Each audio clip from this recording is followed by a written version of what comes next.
Bună, dragile mele, și bine ați revenit pe canalul Vocea Femeilor. Încep cu acest cuvânt plin cu valoare, anume autenticitatea. Împărtășesc cu tine modul meu autentic.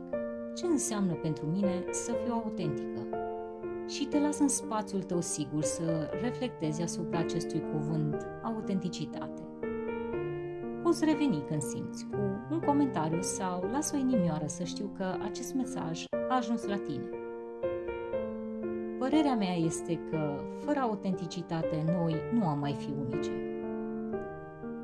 Este vital să lucrăm la autenticitatea noastră.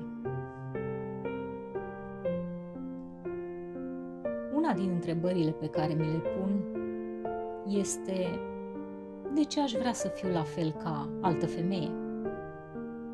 Un răspuns echilibrat pe care mi-l dau